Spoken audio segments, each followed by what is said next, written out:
საღამოშიდობის ამე კიდევ ერთხელ მივესალმები მაყურებელს და დღევანდელი ჩვენი გადაცემის თემები იქნება მორიგის სკანდალი ფეხბურთის ფედერაციაში, თუ შეიძლება ასე ითქვას, და ჩვენ გველოდება პირდაპირ ჩართვა გერმანიიდან და ყოფილი პრეზიდენტი ნოდარ ახალკაცის არგუმენტების მოსმენა და ასევე პოლიტიკური თემა, ყველა -1 12 პუნქტიანი შეთანხმება საარჩევნო კოდექსზე, რომელსაც ხელი მხოლოდ ალიანსი საქართველოსთვის არ მოაწერა.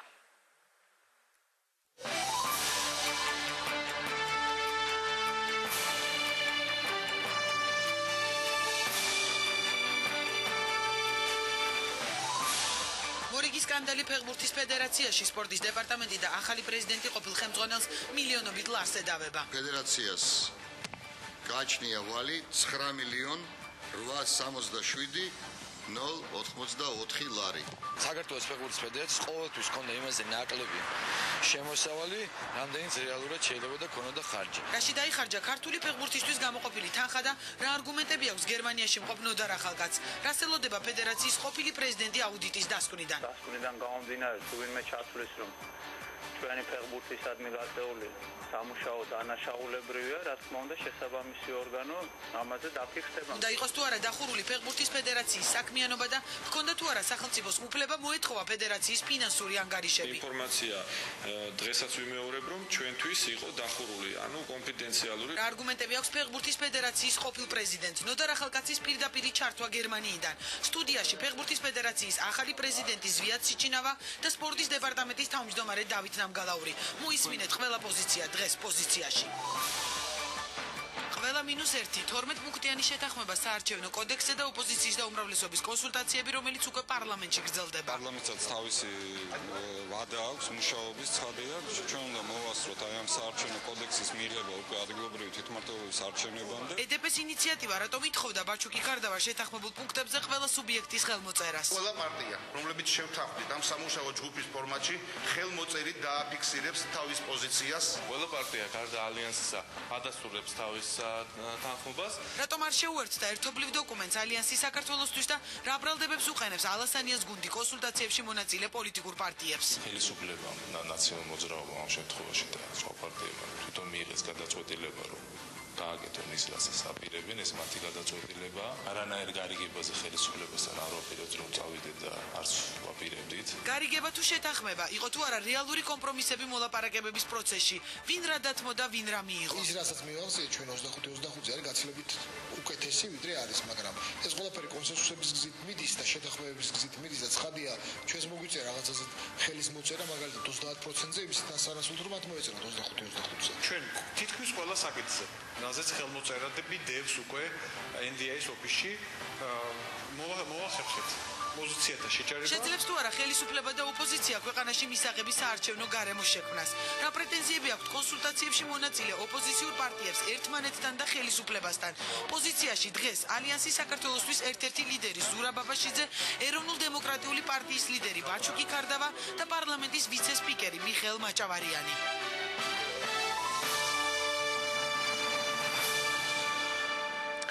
მასაზე ჩვენ პირდაპირ ეთერში ვართ და სიამოვნებით წარმოგიდგენთ ჩემი გადაცემის პირველ სტუმრებს, სპორტის დეპარტამენტის თავმჯდომარე ბატონი დავით ნამგალაური და ფეხბურთის ფედერაციის პრეზიდენტი ბატონი ზვიად სიჩინავა. დიდი მადლობა მობრძანებისთვის სტუდიაში და აქვე მაყურებელს მინდა შევახსენო, რომ რამდენიმე წუთში ჩვენ გვექნება პირდაპირ ჩართვა გერმანიიდან და ჩვენი სტუმარი იქნება ყოფილი პრეზიდენტი ფეხბურთის ფედერაციის ნოდარ ახალკაცი. საღამომშვიდობისა კიდევ ერთხელ მოგესალმებით. ბატონო დავით, დავიწყებ თქვენგან.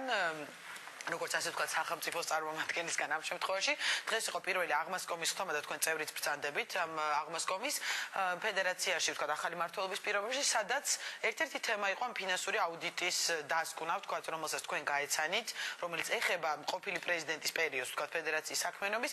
იქ საუბარია რაღაც 50 მილიონზე მეტ თანხაზე და მის წარმომავლობაზე და შემდეგ ვალებზე. ანუ მინდა რომ თქვენ უფრო კონკრეტულად განგვისაზღვროთ, რა ეწერა ამ დასკვნაში და რა თანხებზეა საუბარი, რაც ვთქვათ ვალად დარჩა ფედერაციას წინამორბედისგან. მივესალმები ჩვენს ტელემაყურებელს. დღეს გავეცანით დასკვნას, მინდა გითხრათ, რომ ეს არ არის საბოლოო ვერსია. ჩვენ აუდიტს დაუბრუნეთ რამოდენიმე დღით უკან. რომ დააზუსტეს რაღაც დეტალები ამ დასკვნის ირგვლივ, მაგრამ ციფრები არ შეიცვლება, რა თქმა უნდა. ციფრები, რომელიც ითქვა უკვე რამოდენიმეჯერ ტელეეთერით, ეს ციფრები, რა თქმა უნდა, დააზუსტებული ციფრები არის და ჩვენ უბრალოდ ყველამ გავიგეთ, როგორც თქვენ, თუ რა ბრუნვა იყო საერთოდ ფინანსური 2005-დან 2009 წლამდე ფედერაციაში და რა ვალი არის არსებული დღესდღეობით ფედერაციაში. დაახლოებით რა თანხებზეა საუბარი, თუ შეიძლება რომ ითქვას? 56 მილიონ ლარამდე არის ეს მთლიანი ბრუნვა ფედერაციის და დამატებით კიდევ რა თქმა უნდა 9.800.000 ლარი, შეიძლება ზუსტი ციფრები ხო, დაახლოებით თანხები ხო ზუსტი 10 მილიონ ლარამდე კიდევ რა თქმა უნდა ეს ემატება იმ ბრუნვას. ეს არის ვალი 10 მილიონ ლარი. ეს უკვე ვალი არის დიახ და საერთო ჯამში 66 მილიონ ლარამდე გამოდის. ამის გარდა არის კიდევ პროგრამები, რომელზეც ალბათ უფრო კარგად ბატონი ზვიადი ისაუბრებს. პროგრამები, რომელიც შემოდიოდა კონკრეტული მიზნებისთვის ქვეყანაში, ეს იყო ინფრასტრუქტურული, ეს იყო რაღაც ღონისძიებების თანხები. საერთო ჯამში საკმაოდ ნორმალური, სოლიდური თანხები აღმოჩნდა ამ წლებში ფედერაციის ბიუჯეტში, რომელიც ხმარდებოდა სხვადასხვა მიმართულებით ფედერაციის საჭიროებებს. რატომ მიუბრუნეთ ეს დასკვნა? უკაცრავად აქ ჩაგიკითხეთ, უბრალოდ ანუ რაიმეს კიდე ველოდებით დამატებით რომ გაიგო თუ რითი იყო არასრულყოფილი თქვა ეს აუდიტის დასკვნა?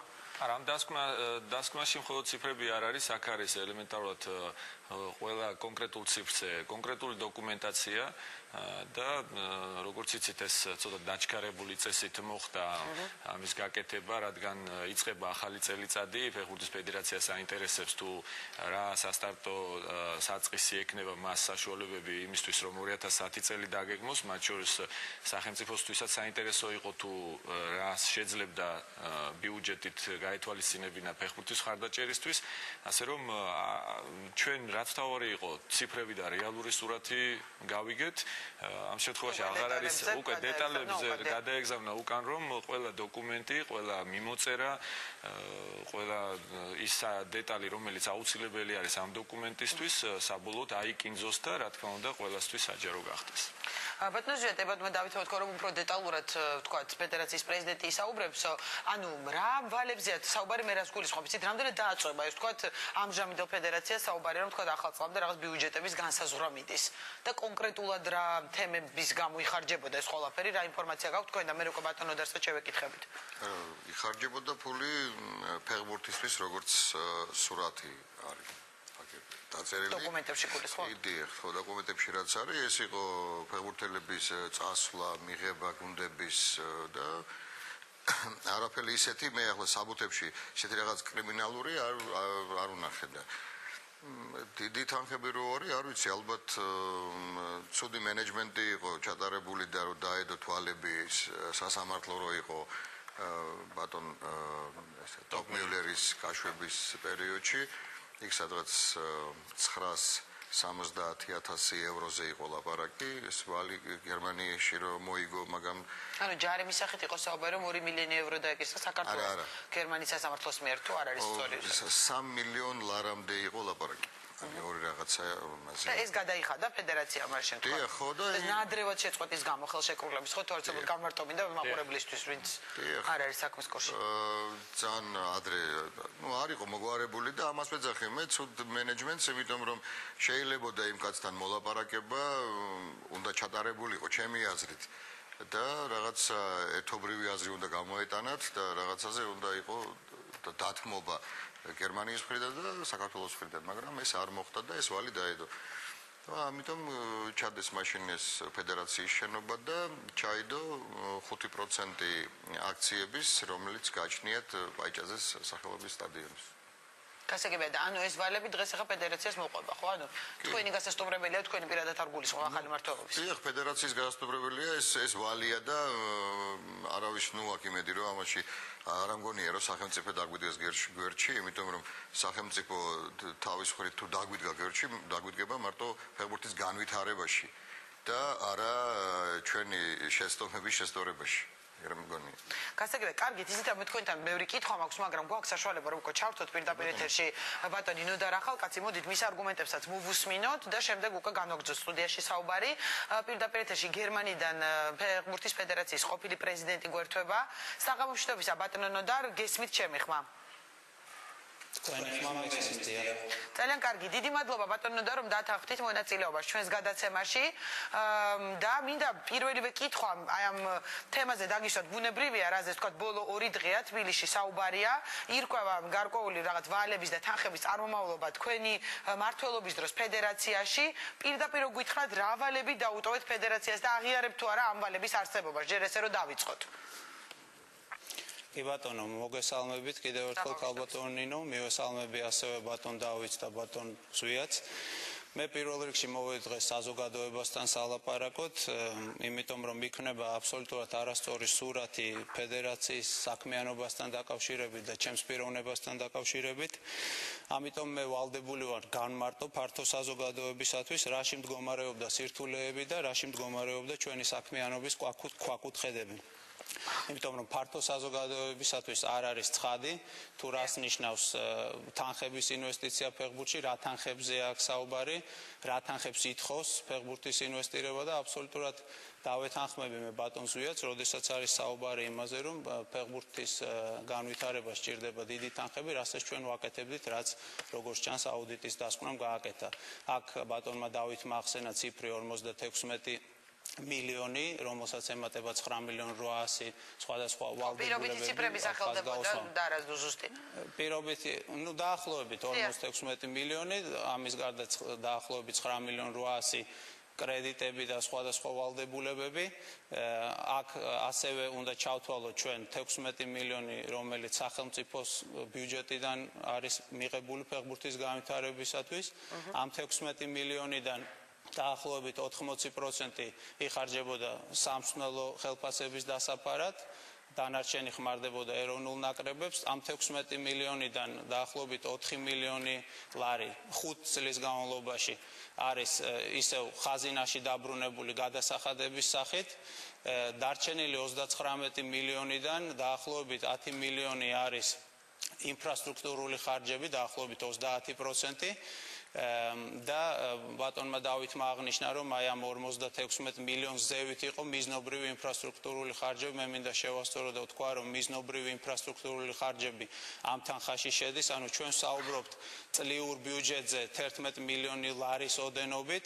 მე აქვე მინდა ხაზი გაუსვა იმ გარემოებას, რომ ამ ვალდებულებების წარმოჩენის წყარო სწორედ აღნიშნა ბატონმა დომენტიმ იყო ტოპ-მოლერის გაშვება, საზოგადოების შეკვეთის შესრულება, იმიტომ რომ ისეთ მდგომარეობა შეიქმნა, რომ საერთოდ კოლაფსი შეიძლება დამუქრებოდა მთელ საფეხბურთო მეურნეობას. საზოგადოების მოთხოვნა იყო, რომ ამ ადამიანს დაემთავრებინა მუშაობა საქართველოს ნაკრების თავმჯდომარედ და მე ისიც მინდა გითხრათ, რომ ჩვენ სასამართლომ არაფერი არ დაგვავალა გერმანიის და ის თანხა, რაც ჩვენ გადავიხადეთ, სწორედ რომ შეთანხმების საფუძველზე მოხდა ამ თანხის გადახდა, ანუ რაღაცა ჩვენ დავთმეთ, მაგრამ უმეტესი დათმო იმ შემთხვევაში კლაუს ტოპ-მოლერმა, ანუ აქ არ იყო სასამართლო განაჩენი, აქ იყო სასამართლოს გარეშე შეთანხმება. გასაგებია, თუმცა ბატონო და მოდი ჩაგიკითხებით ხოლმე, თორე გაგვთ დრო იმისათვის, რომ თქვენი არგუმენტები წარმოადგინოთ, თქვა იგივე ამ შემთხვევაში, როდესაც უბრალოდ ტოპ-მოლერის ვალზეა საუბარი, არის საუბარი თბილისში იმაზე, რომ გონი საშემოსავლო არ იყო გადახდილი. მე აღარ მინდა ამ დეტალებზე საუბარი, უფრო რა მაინტერესებს, იცით რომ მე არ ვიცი ამ დეტალებზე, ხა მე ვერ გეტყვით თქვენ თუ ვერ მეტყვით ზუსტად რა დეტალებზე საუბარი. არა, კონკრეტულად ამას ვამბობ. კი ბატონო, მე სხვა რაღაცის რა მინდა იცით კითხოთ დიახ და გააგრძელეთ, რომ ანუ ამ ვალების ფონზე საუბარი არის, იგივე ბატონმა ზვიადმა თქვა სტუდიაში, რომ რაღაც ცუდი მენეჯმენტის ბრალიც არის ეს, რომ თქვა რაღაცების გადანაწილება ვერ ხდებოდა, ხო თქვა ეს არ დატყობია ქართულ ფეხბურთს, რაზეც უამრავი კრიტიკა ისმოდა და ხა მე არ მინდა რაღაც სპორტის ექსპერტი გამოვიდი აქ, მაგრამ როგორც გულშემატკივარი თუნდაც, ხო სულ იყო საუბარი, რომ საკმაოდ წარუმატებელი და ესეთი პერიოდი არ ქონია ფეხბურთს.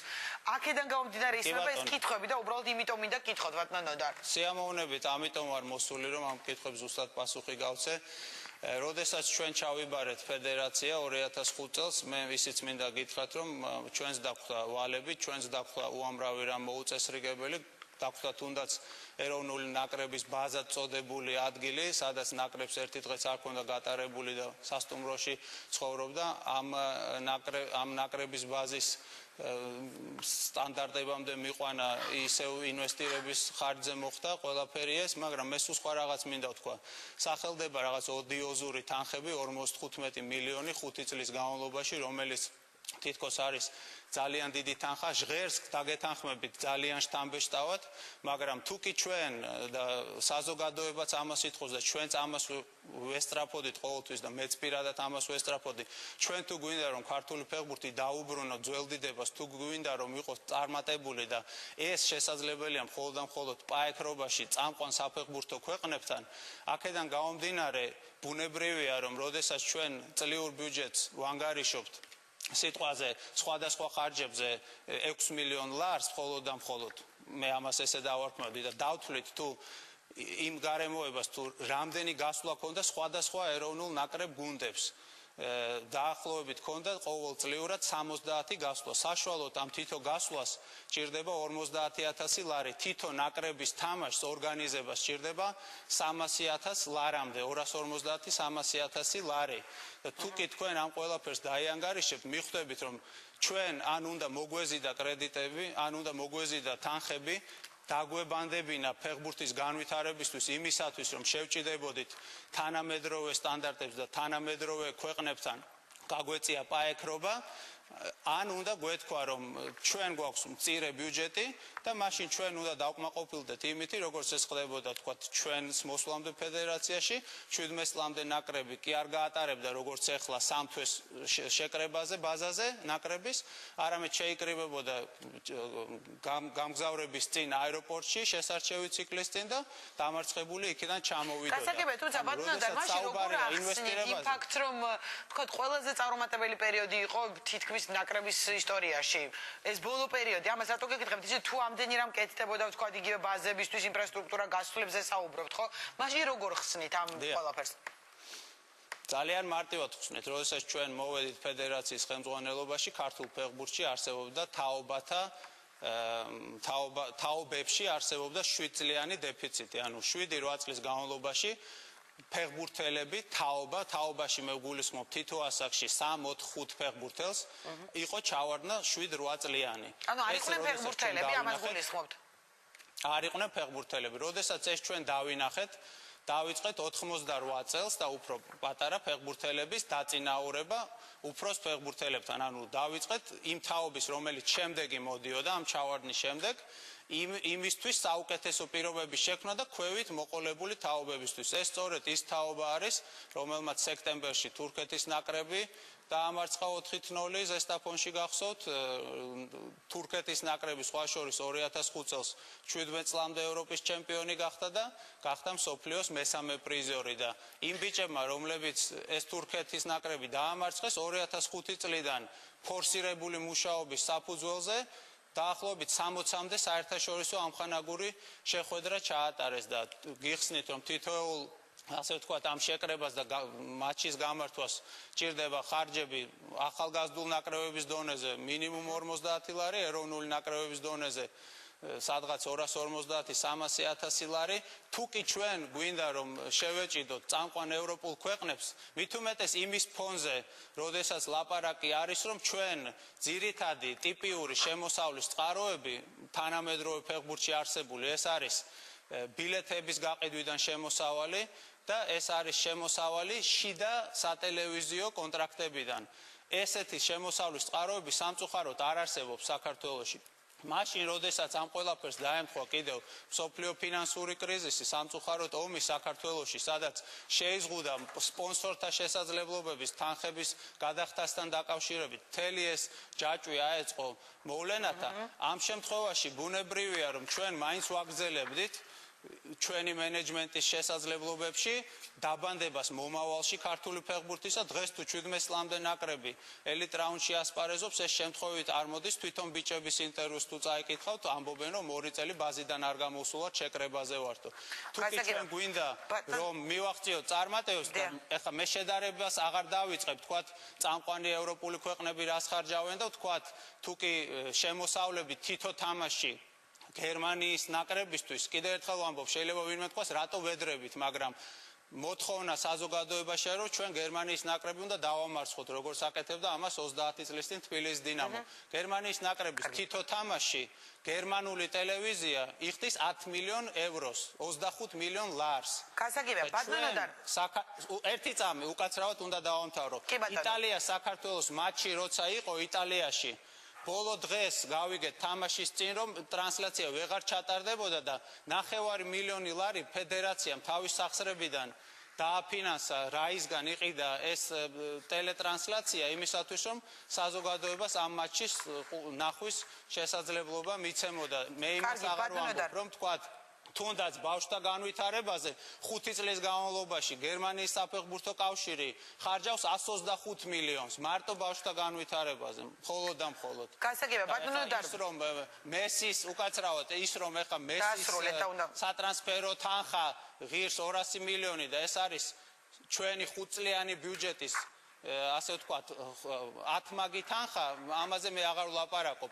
კარგი, ბატონო და ჩვენი დრო ამოიწურება უბრალოდ და მე მეშინია რომ სიგნალი არ გაითიშოს. ფეხბურთის ერთი წამი ფეხბურთის ფედერაციას რაც ჰქონდა ბიუჯეტი წლიური, ეს არის საშუალო ევროპული პატარა ქვეყნის კლუბის ბიუჯეტი. გასაგებია და ბატონო ნოდარო, როდესაც თქვა და არგუმენტებს ვისმენთ, სწორედ აქედან გამომდინარე გეკითხებით, ვთქვათ, იმიტომ რომ თქვენ ერთ-ერთ სატელეფონო კომენტარში ამბობდით, რომ თუ დადგინდება, რომ თქვა ამ ვალებში არის რაღაც დარღვევები, ბუნებრივია ალბათო შესაბამისი ორგანოები დაინტერესდებიან. მე არ ვიცი, მაგრამ უბრალოდ თქვენგან მაინტერესებს, ვთქვათ, მოხდა ესეთი პასუხისმგებლობის საკითხი, დადგა მზად ხართ, რომ გამოძიებასთან ითანამშრომლოთ, თუ ესე გართულა, ვთქვათ, აუდიტის დასკვნა, რომელიც ჯერ საბოლოო არ არსებობს. მე ჯერ ეს ერთი არასდროს ჩემს პირად პასუხისმგებლობას არ გავქცეულ ვარ. და თითოეული მოქალაქის ვალი არის რომ მიიღოს მონაწილეობა ამა თუ იმ ქმედების ბოლომდე აფიშირებაში. დღეს ჩემი მოსვლა სიმართლე გითხრათ პირველ რიგში ამას ექვემდებარება, იმიტომ რომ სახელდება გარკვეული ბრალდებები, ყოველად გაუმჭვირვალე ბრალდებები და იმისათვის ვარ ჩვენ დღეს მე პირადად აქ მოსული რომ ამ ყოველად გაუმჭვირვალე ბრალდებებს დაუსვათ წერტილი და მივაწოდო ფართო საზოგადოებას ინფორმაცია იმასთან დაკავშირებით, თუ სად იხარჯებოდა ფეხბურთის ფედერაციის თანხები, როგორ ხდებოდა მათი მოზიდვა და რა პრიორიტეტები და მე დარწმუნებული ვარ, რომ ის რასაც ვაკეთებდით ჩვენ, ანუ საერთაშორისო სტანდარტებთან შესაბამისობაში ქართული ფეხბურთის მოყვანა, უამრავი შეკრებების შექმნა ვიმეორებ 4 წლის განმავლობაში ჩვენამდე იყო სიტყვაზე 30 გასვლა ნაკრები გუნდების ყველასი 4 წლის განმავლობაში ჩვენ დროს იყო 350 და ეს შედეგს აუცილებლად მოგვიტანს. გასაგებია ბატონო და რა ნუ მე ბევრად მეტი თანხებია საჭირო შევამციროთ თანხები. დიახ. კარგი, ძალიან დიდი მადლობა რომ მიიღეთ მონაწილეობა ბატონო და ჩვენს გადაცემაში. მე მაყურებელს მინდა შევახსენო რომ გერმანიიდან პირდაპირ ეთერში გვერდთობოდა ფეხბურთის ფედერაციის ყოფილი პრეზიდენტი ბატონი ნოდარ ახალკაცი და მე განვაგრძობ ჩემს სტუმრებთან უკვე სტუდიაში საუბარს. ბატონებო, ჩვენ მოვისმინეთ ბატონი ნოდარის არგუმენტები. პირველი ის ამბობს რომ ფედერაციაში ბევრად მეტი ხარჯებია საჭირო იგივე ფეხბურთის განვითარებისთვის და ეს ცნობილი უნდა იყოს ყოველასთვისო. და ვთქვათ იგივე ოდიოზურია ის თანხები, რაზეც არის საუბარიო. ვთქვათ ჯერ ამ ნაწილი დავიწყოთ. თქვენი კომენტარი ვთქვათ უსმენთ ამ არგუმენტებს, იზიარებთ ვთქვათ ბატონი ნოდარის არგუმენტებს, რომ რაღაც თანხები გასულებზე იყო საუბარი და მე არ მინდა ყველა დეტალი ჩამოვთვალო, ვისგან დავიწყო ბატონო ზვიად. თქვენ როგორც ფედერაციის პრეზიდენტი. მე შემიძლია გითხრათ, რომ გუშინ იყო ნაკრებების წვრთნელები ყველა მოვიწვიეთ, დავჯექით ვიცე-პრეზიდენტები, გემდივანი, მე და ყველა მწვრთნელი და ვილაპარაკეთ მაგაზე, რამდენი თამაში უნდა განვართოთ 2010 წელში. რომელიც არის ოფიციალურად ჩვენ ხო ვიცით ყველასი თანრიგია წლის განმავლობაში და ოფიციალურად გამოვიდა ოფიციალური თამაში საქართველოს 4-ვე ნაკრებს ექნება 12 და ამხანაგური ექნება 11. ანუ სხვანაირად მეც ვერ ჩასვამ. UEFA გაძლევს რეგლამენტს, რომელშიც არის დამტკიცებული დღეები და ეს დღეები უნდა შეევსო. ანუ თქვენ ამბობთ წინასწარ შეიძლება და ყველაფერს გაწერა თუ რას გულისხმობთ? არა, ჩვენ ახლა მე გეუბნებით რასაც ვაკეთებ მე.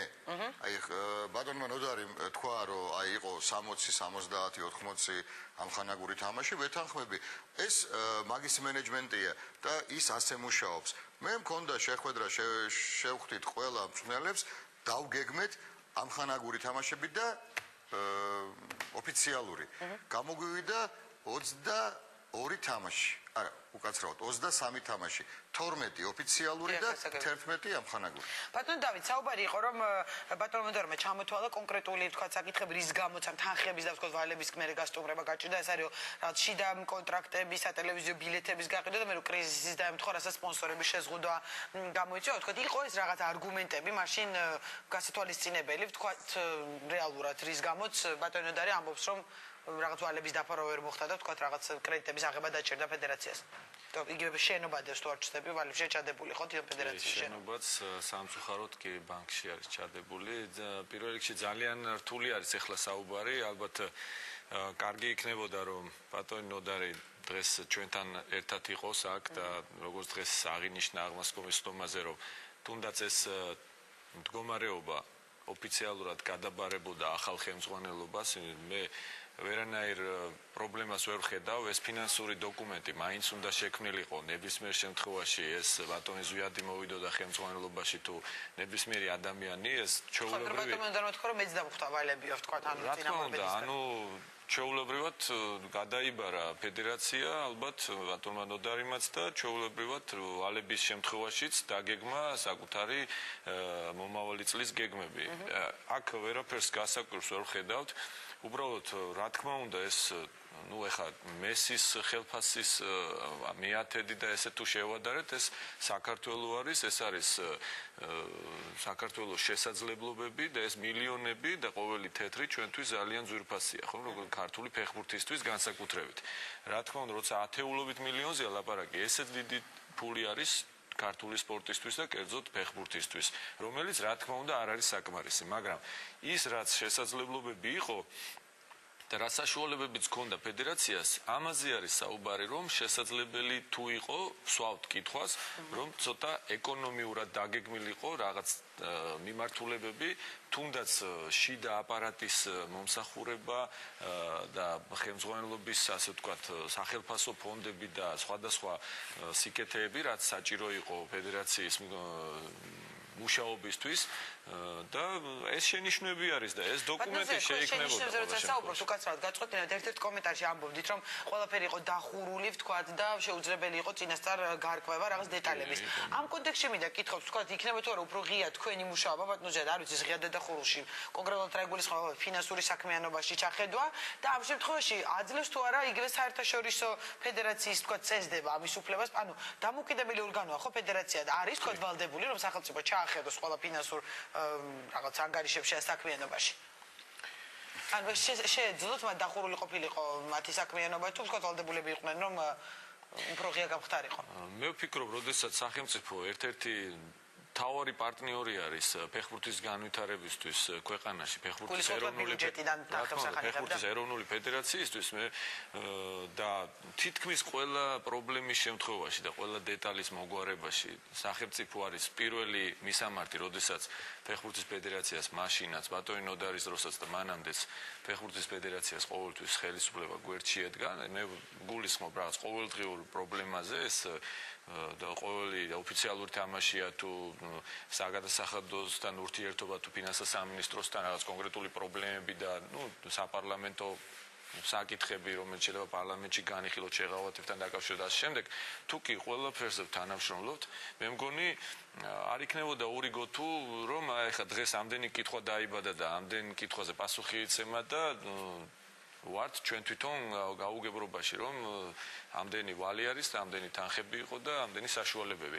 მე ვფიქრობ შეიძლება უბრალოდ თანამშრომლობის ფარგლებში ის რაც ნამდვილად არ არის რაღაც საიდუმლო და ესეთი ფაქტი მე ჯერ ვერ ვნახე რაც შეიძლება რომ საიდუმლო ყოფილიყო მაინც და მაინც ფედერაციის შიგნით ყოფილიყო ცნობილი იგივე სახელმწიფოსთვის ყველა დეტალი და ამით მე მგონი არაფერი არ დაშავდებოდა ალბათ თურმე დასამალია ბატონ ზვიადის ხო ახალი პრეზიდენტს კითხავ თქვენ როგორ აპირებთ თანამშრომლობას ანუ იქნება ეს ერთგვარი ჩარევად მიღებული თქვენი მხრიდან თუ პირიქით თქვა თანამშრომლობად რაზეც ბატონი დავითი საუბრობს სახელმწიფოს მხრიდან და თქვა იქნება თუ უფრო ღია ეს ურთიერთობა თუ მაინც უფრო დახურული მე არ მგონია რომ რაღაც დასამალი რაღაცი ჩვენ არ უნდა გავაკეთოთ ფედერაციაში რომ ვიღაცას დაუმალოთ არა მარტო სახელმწიფოს არამედ გულშემატკივრებს ჩემთვის უფრო მისაღებია რომ გულშემატკივარი იყოს ჩახედული, იმიტომ რომ ბატონმა დადარმა რომ თქვა რომ იმაზე ბილეთების პრობლემა რაღაცა ის გერმანიას 10 მილიონი აქვს, ამას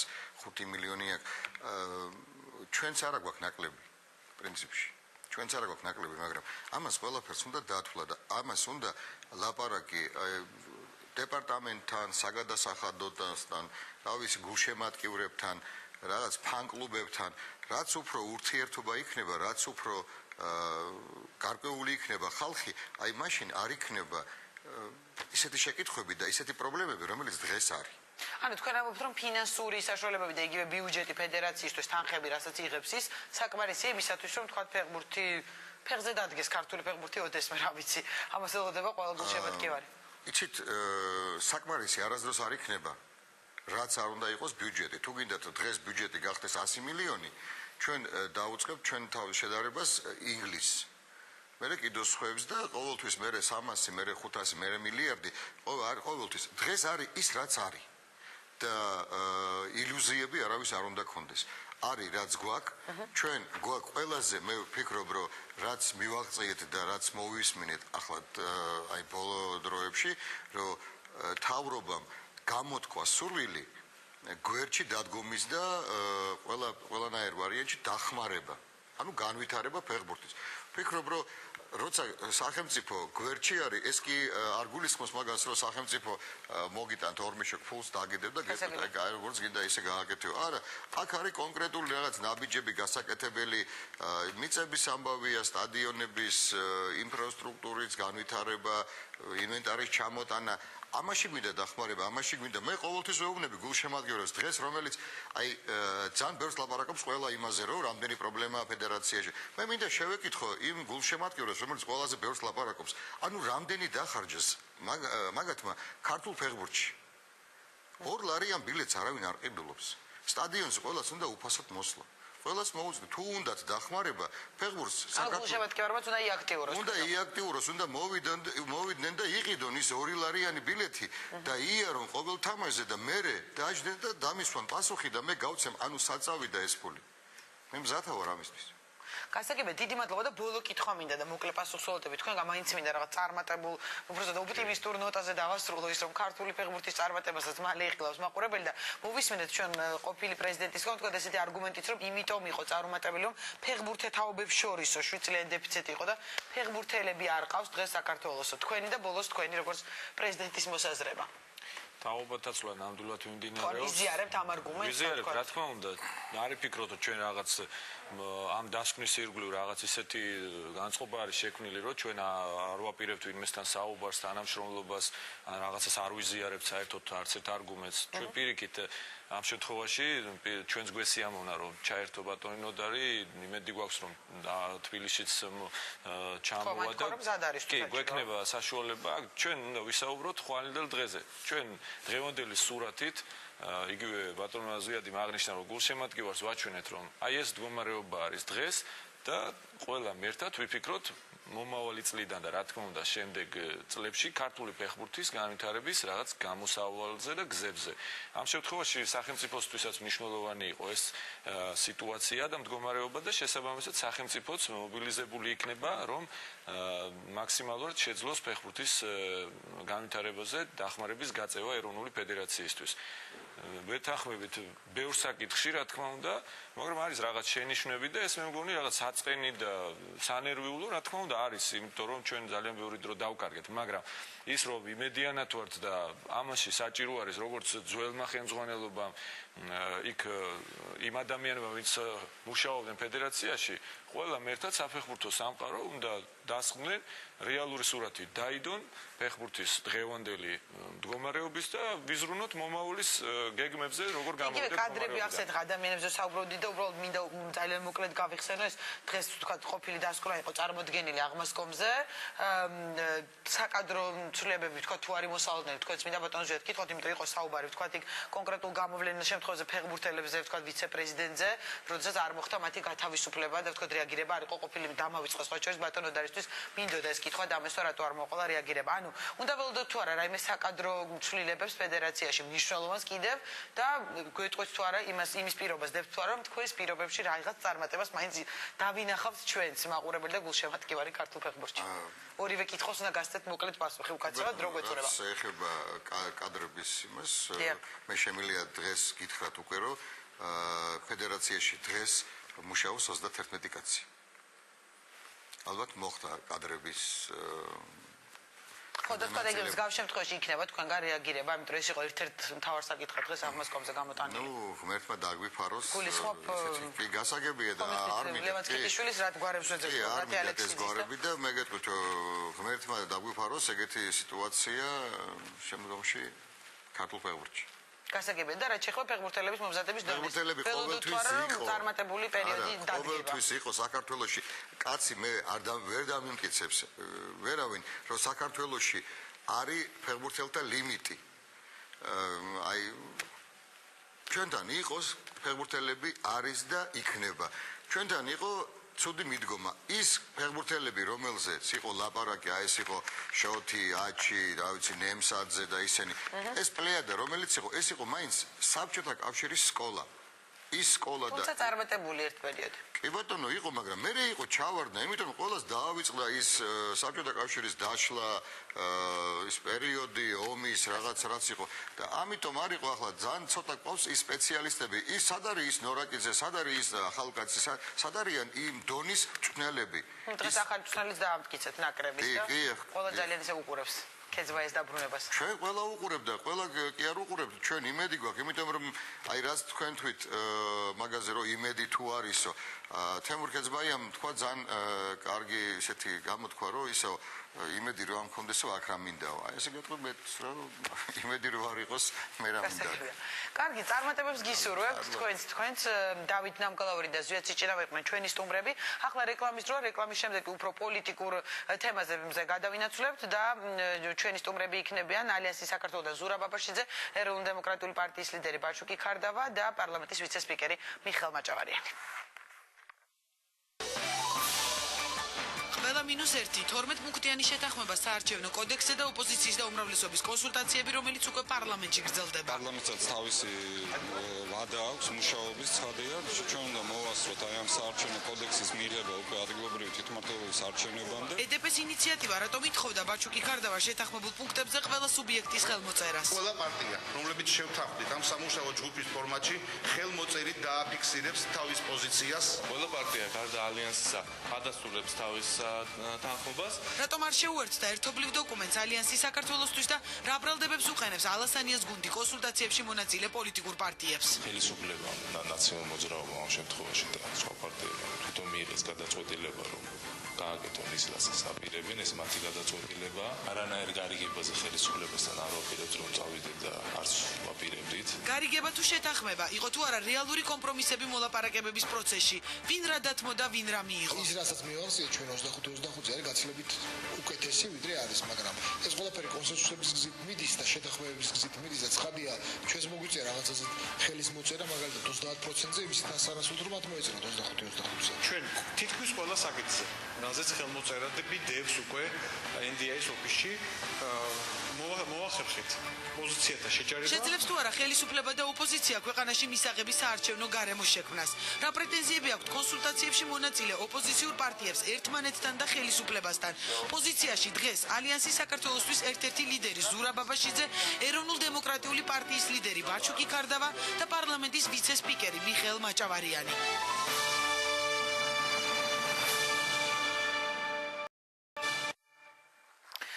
რეკლამის შემდეგ ჩვენ პირდაპირ ეთერში ვბრუნდებით 12 პუნქტიანი შეთანხმება საარჩევნო კოდექსზე და ოპოზიციის და უმრავლესობის კონსულტაციები, რომელიც უკვე პარლამენტში გრძელდება. არსებობს შეთანხმებული დოკუმენტი ხელმოწერილი, რომელსაც ერთადერთმა სუბიექტმა ალიანსის საქართველოსთვის არ მოაწერა ხელი. სწორედ ალიანსის წარმომადგენლით დავიწყებთ ამ თემაზე საუბარს. ზურაბ აბაშიძეა ჩვენი სტუმარი, საღამოშტობის აბატონო ზურაბ, მადლობთ რომ მონაწილეობთ გადაცემაში და უკვე ბუნებრივი ალბათ საუბარს რითი დავიწყებ, უკვე ვთქვი კიდეც.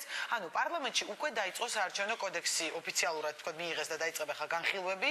ეს არის ის კოდექსი და იქ შეტანილი ის პუნქტები, რაზეც პრინციპში შეთანხმება თქვენი მხრიდანაც იყო შემდგარი გარკვეულ პუნქტებზე, მაგრამ ბოლოს ეს 50%-იანი ბარიერი გახდა იმის მიზეზი, რომ თქვენ არ მოაწერეთ ხელი იგივე ეროვნულ-დემოკრატიული პარტიის მიერ შემოთავაზებულ დოკუმენტს და ანუ დარჩით ასე ვთქვათ თამაშგარე, თუ შეიძლება ესე ითქვას. ანუ რას აპირებთ ამას, იმიტომ რომ თქვენც მონაწილეობდით ამ მუშა ჯგუფში და უცებ გამოეთიშეთ ყველაფერს.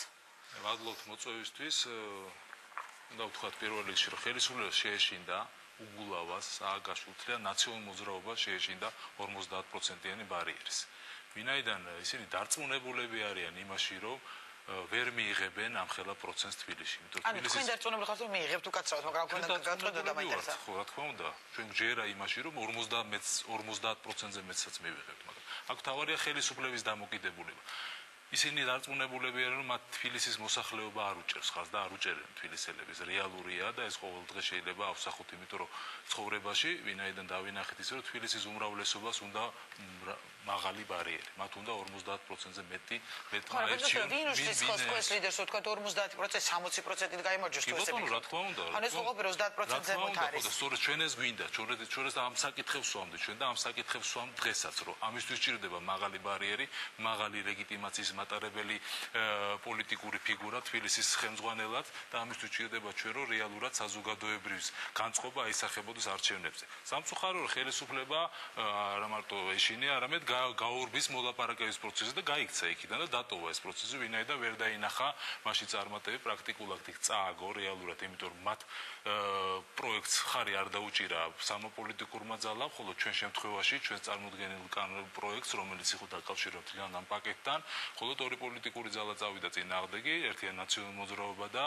ეროვნულ-დემოკრატიული პარტია. ხო, მაგრამ როდესაც ამაზე საუბრობთ, ჩაგეკითხებით ხოლმე, რომ მოგცემ საშუალებას, თქვენ ამბობთ, რომ ხელისუფლებამ არ მიიღო, თქვა რაღაც გადაწყვეტილებები, მაგრამ ამ დროს იქ ჩანს, რომ ყველა სუბიექტი და პარტია შეთანხმდა, ვინც ამ სამუშაო ჯგუფში მუშაობდა საბოლოო ვარიანტებზე. აქ არის იმ პუნქტებზე საუბარაზე, თქვენც თანხმდებოდით, ხო, ალიანსის თანახმა იყო ბარიერი რომ გადადოთ. სწორედ ამაშია, ნინო, თავარი. ანუ თქვენ დატოვეთ თუ ხელისუფლებამ, თქვენ ამბობთ ხელისუფლებამ, რომ თქვენ ამბობთ უარს. ეს რეალურად ხელისუფლებამ დატოვა ეს პროცესი, თქვა რომ აზრი აღარ აქვს აქ მონაწილეობას, ვინაიდან ჩვენ ვერ ვახდოთ შეთანხმებას. სწორედ ამაშია, რომ ვერ მივახციეთ ის შეთანხმებას, შეთანხმების იქ განსაზღვრული წესი არსებობდა, კონსენსუსით უნდა მოხდარიყო შეთანხმება, ყველა პოლიტიკურ ძალას უნდა მიეღო საერთო შეთანხმება, თუ ვინც არ უჭერდა მხარს, შეეძლო უბრალოდ მონაწილეობა არ მიეღო ამ პროცესში. აქედან გამომდინარე, ხელისუფლებამ დატოვა ეს პროცესი და თქვა, რომ ჩვენ ვერ მივახციეთ შეთანხმებას. დღეს იქ შეიძლება ვილაპარაკოთ ერთ საკითხზე, რომელიც არის საკრებულოს არჩევის წესი 25-ზე, რაც არ მიმაჩნია რომ რაღაც დიდი გამარჯვება დემოკრატიის თვალსაზრისით. თუმცა ოპოზიციური პარტიები ითხოვდნენ ამას, რომ შეცვლილიყო ხო ეს? კი, ხელისუფლების ზათ იყო ამისთვის რეალურად ეს პირდაპირ უნდა ვთქვათ, ვინაიდან აქ დიდი გარღვევა არ აქვს ჩვენ დემოკრატიის თვალსაზრისით, იმიტომ ისიც უნდა ითქვას, რომ აქამდე ქვეყანაში 2006 წელს არ გულისხმობ ადგილობრივ არჩევნებს, გულისხმობ 2002 წელს და მანამდე არჩევნებს ბევრად უფრო დემოკრატიულად ჩატარდა ქვეყანაში. როდესაც იმ არჩევნებს გულისხმობს 2002 წლის, როდესაც იგივე სააკაშვილი გახდა საკრებულოსთან. ის არჩევნები ბევრად დემოკრატიული იყო. ხო, მაგრამ მონაწილეობს, იცით რა მინდა კითხოთ მაინც რომ გასაგები გახდეს. ხო, და ამაშია საკითხი. ბარიერი რატო გახდა? ესეთი პრინციპული თქვენი მხრიდან. მარტო ბარიერი არ გახდა. საარჩევნო გარემო შექმნაზეა საუბარი. ხო, და ამაშია საკითხი. მარტო ბარიერი არ გამხდარა. ჩვენთვის ძალიან პრინციპული საკითხი იყო ასევე საარჩევნო კომისიის საკითხი. როდესაც ჩვენ ვაყენებდით და დღესაც ვაყენებთ საკითხს, რომ საარჩევნო კომისიის თემა კონკრეტულად უბნებზე და ოლქებზე უნდა გადაწყვეტილიყოს სულ სხვანაირად.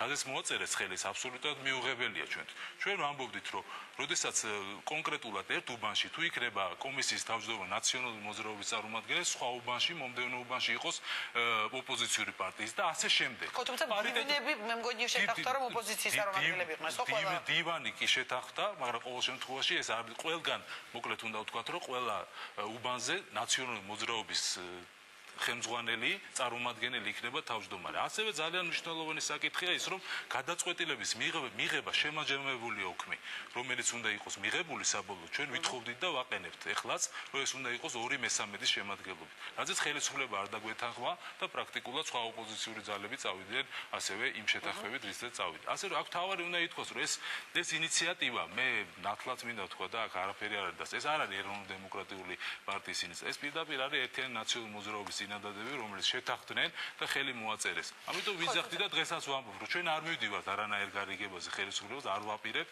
ის გამოცდა, რომელიც ხელისუფლებას უნდა ჩაებარებინა, ამ თვალსაზრისით ვერ ჩააბარა, ჩაიჭრა და კიდევ ერთი ძალიან მნიშვნელოვანი საკითხი. ჩვენ იქ არ მივედით იმ განცდით და რაღაც ხალხისთვის არ მიგვიცია ეს განცდა, რომ იქ მივიდოდით ჩვენ და რადიკალურად შევცვლით დემოკრატიულ ვითარებას ქვეყანაში და რაღაცა სერიოზული ნაბიჯი გადაიდგმებოდა. არც იმის განცდა ქონდა, რომ იქ ვიღაცას დავანახებდით ქვეყნის შიგნით, რომ კიდევ ერთხელ ვამხედით ხელისუფლებას თუ როგორია. არა, აქ თავარია, რომ საერთაშორისო თანამეგობრობა დასავლეთმა რეალურად დაინახა კიდევ ერთხელ, რომ ეს ხელისუფლება არ არის მზად დემოკრატიული ცვლილებების თუ ქვეყანაში. ეს არის ძალიან პრინციპული და ძალიან წლება დაგასრულებინეთ, მაგრამ თქვენ ჩამოთვალეთ თქვენ ის პუნქტები, რაზეც კი ვერ შეთანხმდა, თქვენ ხელისუფლება და ოპოზიცია ან თქვენი ალიანსი, მაგრამ აუცილებლად გეტყოდათ ხელისუფლების წარმომადგენელი, რომ იქ არის უამრავი პუნქტი, იგივე ხა მდივნები გასაგებია, თქვენ თავმჯდომარე თქვით, მაგრამ იქ არის ალბათ ცესკოს თავმჯდომარე მაგალითად, რომელიც სამას კი პრეზიდენტი ასახელებს, მაგრამ ოპოზიციას აქვს უფლება, რომ იქიდან ერთი კანდიდატი აირჩიოს. ეს კომპრომისული ვარიანტი იყო, ისიც ჩვენი წინადადება იყო კონკრეტულად, რომ როდესაც პრეზიდენტი ეს სამ კანდიდატს თუ არ დაეთანხმება, ამ შემთხვევაში ოპოზიცია, პრეზიდენტს მაშინ შეუძლია პირდაპირ ინიციირება მოახდინოს პარლამენტში და დანიშნოს ისევ თარხნიშვილი. ესე გამოდის, თუ იმ სამი კანდიდატიდან ვერ შეთანხმდა ოპოზიცია. მაგრამ აქ მნიშვნელოვანი იყო, რომ ჩვენ დავაყენეთ ასევე საკითხი, რომ ძალიან კარგი იქნება თუ კეთილს ინებეს საქართველოს პრეზიდენტი და ამ კანდიდატების შერჩევის პროცესში ჩართავს სამოქალაქო საზოგადოებას. რა ძალიან მნიშვნელოვანია და ამ საკითხზე შეიძლება ეს ხოლმე და ხოლმე დეტალები, მაგრამ ეს შეთანხმდა. ხო და ამაზეა საუბარი, არანაირ შეთანხმებაზე არ არის მოსაუბარი, ეს უნდა განათლად დავიდეთ. თქვენსა და ხელისუფლებას შორის ამ შემთხვევაში საუბარი იმაზე, რომ იქ არსებობდა თავისი გადაწყვეტილების მიღების წესი, რომელიც დაირღვა და ამ დარღვევის შედეგად იყო გარკვეულწილად ამ პოლიტიკურ ძალებს შორის რაღაცა შეთანხმება, რომელიც არ იყო გათვალისწინებული ფორმატით. ჩვენ ვითხოვდით და ეხლაც ვამბობ, დაუბრუნდეთ იმ ფორმატს, ხელახლა დავждეთ, თუ არ მოგწონს ეს გადაწყვეტილების წესი, შევცვალოთ და სხვანაირად წარმართოთ სიტუაცია. სწორედ ამაზე დემოკრატიის პრობლემა აქვს რეალურად, რომ ხელისუფლებას უნდა ყოველთვის თავის თავზე მოირგოს საარჩევნო სისტემა და არა ისე, რომ რეალურად საზოგადოების განწყობები აისახებოდეს არჩევნებზე. ხო, მაგრამ აი ამაზე გითხოთ, არ ელოდით წინააღმდეგობებს, როდესაც სამუშაო ჯგუფში შეხვედით სიტყვაზე თან ეს იმ რაღაც აპროტესტო აქციების ფონზე დამასრულებინეთ და როდესაც კანდიდატურა წამოაყენეთ, თქვათ ყველაზე პირველებმა ალიანსმა, მაშინ საერთოდ ეს პუნქტებიც არ იყო შეთანხმებულიყო, როგორც ოპოზიცია ამბობდა, ძალიან ცუდი საარჩევნო გარემო, ხო? კი ბატონო, მაშინ რატო წამოაყენეთ კანდიდატურა? ჩვენ მივიღეთ გამოწვევა, ჩვენ არაერთხელ გაგვიცხადებია ნინო, იცით რომ ჩვენი პოლიტიკური ძალა ყოველთვის აყენებდა და ამბობდა რომ დიალოგის პროცესი უნდა აღდგეს ხელისუფლებას და ოპოზიციას შორის. არჩევნების ზით უნდა შეიცვალოს ეს ხელისუფლება, რასაც დარწმუნებული ვარ რომ ესე მოხდება, იმიტომ რომ ჩვენ არჩევნების გარდა სხვა ალტერნატივას ვერ ხედავთ ხელისუფლების. არჩევნებზე უარს ალიანსი არ იტყვის. არჩევნებზე ამასთან დაკავშირებით უარს იტყვის თუ არა, შემდგომში მოგახსენებთ, თქვათ რა დამოკიდებულება აქვს. აქ თავარია ის რომ ჩვენ მივედით ამ პროცესში და კიდევ ერთხელ დავსხედით და შანსი მივეცით ხელისუფლებას, რომ და იგივე საზოგადოების მხრიდან რომ კიდევ ერთხელ მივეცით ამაში რეალურად გადაედგა კონკრეტული ნაბიჯები, მაგრამ სამწუხაროდ ეს ვერ გააკეთა, რეალურად ვერ გააკეთა, იმიტომ რომ მე ძალიან გულწრფელდება და ვამბობ კიდევაც დღესაც წავიკითხე ერთი ძალიან სერიოზული ავტორიტეტული გამოცემა ფორინ პოლისის მიერ, როდესაც ქვეყანა ძალიან საინტერესო რაღაც უბრალოდ მინდა გითხრათ, რომ ქვეყანა შეფასებულია როგორც შეუმდგარ ქვეყნებს შორის 33 ადგილზე, ეს ძალიან გული მტკივა მე რეალურად და მინდა აღიარო ვინაიდან ეს ყოველდღე ვესვით პიარი როგორც წარმატებული ქვეყანაა. პირიქით ძალიან აფრიკის ქვეყნების გვერდში ვდგავარ და ამ სამწუხაროა ეს რეალობა და ამით ჩვენ ვერ წავალთ წინ. ხო იმიტომ დემოკრატიის თვალსაზრისით დაგიტოვეთ მე და თუ შეიძლება ხო, კი ბატონო, გავეცნობი. მინდა ვისავ ამ საარჩევნო გარემოს დაუბრუნდეთ, რადგან ეს არის დღეს ჩვენი თემა უბრალოდ მაგალითისთვის თორე ხო, მე იცით რა მინდა გითხოთ უბრალოდ რომ თქვენ ხომ ერთი მოთამაშე არიყავით, ეცაღან ამას გეკითხებოდით, არიან იქ სხვა პარტიები, ამ შემთხვევაში ანუ როგორ ფიქრობთ რა ვინ უფრო წაგებული დარჩება, თუ შეიძლება ესე ითქვას, რომ მოლაპარაკებებიც ხო იმ დღესაც თქვა დავით უსუპაშვილს ერთგვარი ვაჭრობაა, ხო? ერთი მხარე თავს მეორე მხარე და კომპრომისებია სხვა. სწორედ ამაშია ჩვენ გვინდოდა კომპრომისი. აქ წაგებული დარჩება ქვეყანა, აქ არ იქნება მოგებული არც ხელისუფლება და არც ოპოზიცია, აქ ქვეყანა დარჩება წაგებული, იმიტომ რომ ხელისუფლების ვალდებულება რომ ქვეყანაში გაატაროს დემოკრატიული ცვლილებებით და რეფორმებით. ამის ნებას არ აჩენს რეალურად და არ ძალუს რომ გააკეთოს ეს ყველაფერი და იმიტომაც ვარ სიაში 33 შეუმდგარ ქვეყნების სიაში და ეს არის პრობლემა. გამეცით პასუხი წეღავ თქვით რომ მე გეტყვით და უნდა დავასრულოთ თქვათ ვერ მოხდა თქვათ რა უკვე პარლამენტშია თქვათ ეს კოდექსი შეტანილი მიიღებს თუ არა მაინც არჩევნებში მონაწილეობას ჩვენ არჩევნებთან დაკავშირებით ამ შემთხვევაში ძალიან ნათლად გეტყვით რომ მომავალ კვირას ჩვენ განვახორციელებთ უფრო სწორედ სერიოზულ შეხვედრებს მოქალაქეებთან საზოგადოების წარმომადგენლებს სამოქალაქო სექტორთან ჩვენ გავივლით კონსულტაციები და ამის შედეგად მე მივიღებთ განწყობებიდან გამომდინარე იქნება გადაწყვეტილება მიღებული ჩვენ არ გაურბივართ არანაირ ანუ არ გამორიცხავთ რომ შესაძლებელია ყველაფერია შესაძლებელი ამიტომ დაველოდით მომავალ კვირას თავად ირაკლი ალასანი ალიანსის ლიდერი გააკეთებს ამასთან დაკავშირებით განცხადებას და საზოგადოების გახდება ნათელი ჩვენ მზათავართ ბრძოლისთვის ბოლომდე და ნამდვილად გავიმარჯვებთ იმიტომ რომ კიდევ ერთი რაღაცა მინდა გითხრათ რომ ალიანს საქართველოს ხოლმე მთელი რიგი წინადადებები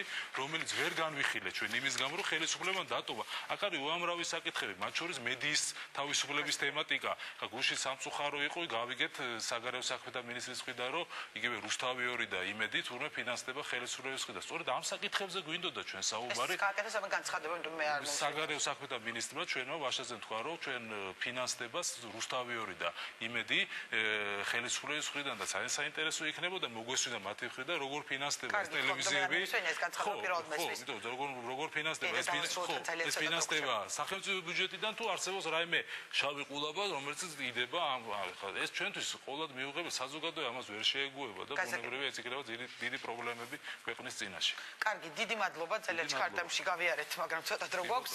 დაველოდებით ალიანსის ლიდერის განცხადებას, რა გადაწყვეტილებას მიიღებს თქვენი გუნდი არჩევნებში მონაწილეობასთან დაკავშირებით. დიდი მადლობა ზურაბ ბაბაშიძე საუბრობდა პირდაპირ ეთერში და ახლა საშუალება გვაქვს გავესაუბროთ ეროვნულ-დემოკრატიული პარტიის ლიდერს ბატონ ბაჩუკი ქარდავას, რომლის ინიციატივაც იყო ამ დოკუმენტის შექმნა სახელმწიფოებისა ბატონ ბაჩუკი და პირველ რიგში ბუნებრივია დავიწყებ ამ დოკუმენტზე შეკითხვით და იგივე ზურაბ ბაბაშიძემაც განაცხადა რომ ეს არ იყო მხოლოდ თქვენი პარტიის ინიციატივა და ეს იყო ნაციონალების ინიციატივა, როდესაც თქვენ განაცხადეთ რომ ყველა პარტია შეთანხმებულ პუნქტებზე თქვათ თავისი პოზიციები დააფიქსიროს ხელმოწერით. თქვენი პასუხი. მე უსმენდი ბატონ ზურაბს მე დავიწყებ იქიდან რომ შეიძლება ითქვას დიდი მადლობა მინდა მოუხადო ყველა იმ ოპოზიციურ პოლიტიკურ ორგანიზაციას ეს იქნება პარლამენტში თუ პარლამენტს გარეთ იგივე მრეწველები ტრადიციონალისტები რომლებიც ხარ დაუჭირეს იმ ინიციატივას რომელიც წამოაყენა ეროვნულ-დემოკრატიულმა პარტიამ მაგრამ აქვე მინდა აღვნიშნო რომ ეს ინიციატივა გამომდინარეობდა და სწორედ იმით წამოვიდა ეროვნულ-დემოკრატიული პარტიისგან რომ ჩვენ ვიყავით შემდეგი ხომის მოდერატორები და ამ შეხვედრის ამ ინიციატივის წინ ჩვენ ძალიან დიდი სამუშაო გავწიეთ იქიდან გამომდინარე რომ აბსოლუტურად სერიოზულად არსებობდა საფრთხე ყველა შეთანხმება რომელიც მოხდა 11 თვის განმავლობაში სამუშაო ჯგუფში EDIS ფორმატში და სამწუხაროდ ამ თვეების განმავლობაში ალიანსის წარმომადგენლები არ იღებდნენ მონაწილეობას, მაშინ სხვა პოლიტიკური ტაქტიკა ჰქონდათ, ბოლო ეტაპზე მათ პოლიტიკური ტაქტიკა შეცვალეს და როგორც ვიცი ამ 11 თვის განმავლობაში რამოდენიმეჯერ შეცვალეს ეს მათი ნება, მაგრამ მაშინ როდესაც ისე შემოგვიერთდნენ, ჩვენ გვქონდა ძალიან ბევრი შეთანხმება, უკვე მიღწეული, რომელიც აბსოლუტურად ხელს შეუწყობს ალიანსის ჩათვლით ბატონ ბაჩუკი. ალიანსი შემოგვიერთდა ჩვენ ბოლოს. ანუ შეთანხმებებზე როდესაც საუბრობთ, ანუ შეთანხმებები იყო ყველასი და არსებობდა სერიოზული შეთანხმებები, მე შემიძლია ეს შეთანხმებები ჩამოვთვალო. მე უფრო მეტიც გეტყვით, რომ აქ არის საუბარი, როცა ჩვენ საუბრობთ მერის პირდაპირ წესით არჩევის შესახებ, ეს იყო დეკლარირებული მხოლოდ და მხოლოდ ამას დაკავშირებით არანაირი პოლიტიკური შეთანხმება და გადაწყვეტილება არ არსებობდა. მხოლოდ დღეს შევიდა ეს აქტი მერის პირდაპირ წესით არჩევა, როგორც საკანონმდებლო ინიციატივა. იგივე არის მერის წარდგენა შეუძლია მხოლოდ პოლიტიკურ ორგანიზაციებს. მაშინ როდესაც ესე თამამად საუბრობთ იმაზე, რომ თბილისის საკრებულოს შემადგენლობაში 25-25-ზე ეს თურმე რაღაც ისეთი რიგითი შეთანხმება ყოფილა, მე პირდაპირ გეტყვით, რომ ყველა პოლიტიკურ ორგანიზაციას საქართველოს პოლიტიკური ორგანიზაციები არ არის მხოლოდ ალიანსი და ნაციონალური მოძრაობა. თუმცა ვიღაცებს შეიძლება ამის სურვილი ჰქონდეს, რომ მარტო ეს ორი პოლიტიკური ორგანიზაცია ჩანდეს პოლიტიკურ ორბიტაზე, რათა დაიჩლოს სხვა პოლიტიკური ორგანიზაციები და ამომრჩევოს დარჩეს ძალიან მწირი არჩევანი, ან ხელისუფლება, ან ოპოზიციის სახით ალიანსი. მე უფრო მეტი იმასაც ვიტყოდი, რომ ეს არის ბრძოლა ალბათ ოპოზიციაში პირველობისთვის და მე არ შემიძლია არ აღვნიშნო ერთი ძალიან მნიშვნელოვანი დეტალი, გინო გეტყვით, გაგიმხელთ, რომ საარჩევნო ტექნოლოგიებში ერთი ძალიან საინტერესო ტრიუკი ფანდი არსებობს და მას ეწოდება დაფარე გარიგება მწვავე დაპირისპირებით. რას გულისხმობთ ამ კონკრეტულ შემთხვევაში ბატონო? მოგახსენებთ, რას გულისხმობ ამ კონკრეტულ შემთხვევაში. შეგიძლია მიაკერო ნებისმიერი იარლი ნებისმიერ პოლიტიკურ ორგანიზაციას. მე ამ დღეების განმავლობაში ეროვნულ-დემოკრატიული პარტია მესმის ჩვენი ოპონენტების მხრიდან და ძალიან მოხარული ვიქნებოდი თუ ბატონი ზურაბი ახლა ჩემთან ერთად იქნებოდა სტუდიაში და უფრო დებატების საშუალება მექნებოდა. ალბათ თავამად ვისაუბრები ძალიან ბევრ საკითხზე, იმიტომ რომ ჩვენ არაერთი შეხვედრა ვქონია. თუმცა მან არის სურა ბატონო ბაჩუკი მოტივით რომ ოპოზიციურ პარტიებთან თქვა დებატებზე არ გვაქვს სურვილი ჩვენ ხელისუფლებასთან. არა, მე მაინც უფრო მგონია რომ აქ სურვილია იმისა რომ გაჩნდეს ქვეყანაში ორი პოლუსი და როდესაც საზოგადოება ხედავს მხოლოდ შავსა და თეთრს მაშინ სხვა არჩევანი მას ელემენტარულად არ რჩება. ანუ ეს იყო მიზეზი უკაცრავად უბრალოდ ჩაგიკითხებით რატომ ვერ იპოვა თქვა ალასანიას გუნდმა მხარდამჭერები ამ მუშა ჯგუფში არსებულ პარტიებში რადგან თქვენ ახლა საუბრობთ შავი და თეთრი და თქვა რაღაც გარკვეულ ძალიან მნიშვნელოვანია მე უფლება მაქვს მე მგონი რომ ეს ეჭვი მქონდეს და ეჭვია დაწუნებული თორე მე ძალიან კარგად ვიცი ახლა რომელი პოლიტიკური ფიგურა რომელი პოლიტიკოსი რომელ კაბინეტებში დადიოდა მთელი ამ პერიოდის განმავლობაში და როცა სხვაგან იშვერენ მე შემიძლია ეს ყველაფერი ჩამოვთვალო ამ ალიანსის ლიდერებს გულისხმობთ მე ამ შემთხვევაში მე ამას ვიტყოდი თქვა სურვილი რომ გქონოდა ამ გადაცემაში ამის დასახელების სახე უბრალოდ დეტალს გეტყვით ნინო მინდა იცოდეთ როდესაც არის საუბარი ორ პოლუსზე ეს შედის მხოლოდ ორის ინტერესებში ერთი შეიძლება ეს იყოს ხელისუფლება და მეორე ის რომელიც არის მეორე მხარე არის აი ამის მცდელობა დღეს მე ამას ნათლად ხედავ და დაახლოებით ბარიერის თემა გახდა სწორედ ისეთი თემა რომლის საფუძველზე უნდა გაჩენილიყო სერიოზული პოლარიზება პოლიტიკურ ძალებს შორის მე არ მესმის მაშინ როდესაც ოპოზიცია მე დაწუნებული ვარ ნამდვილად რომ ირაკლი ალასანია ფლობს იმ რეიტინგს და ოპოზიციას გააჩნია ის ხარდაჭერა რომ ამ არჩევნებში თუნდაც მერის პირდაპირ წესით არჩევნებში მას აბსოლუტურად თავისუფლად შეუძლია მოიპოვოს პირველი ადგილი რატო გახდა საჭირო ბარიერის თემაზე ამდენი ვაჭრობა ამდენი დავა და ამდენი კამათი დღემდე ვერაფერი ვერ გავიგე მაგრამ მაინც ეჭვი მაქვს რომ არის ფორმულა მუშაობს ფორმულა დაფარე გარიგება მწვავე დაპირისპირებით ეხლა რაც შეეხება შეგელოდებით რომ შესაძლოა მან მოხსნას კანდიდატურა ბატონო ბაჩუკი ძალიან ცოტა დრო გრჩება მე იმედი მაქვს რომ ირაკლი ალასანია არ მოხსნეს კანდიდატურას იმიტომ რომ მას დიდი შანსი აქვს გამარჯვების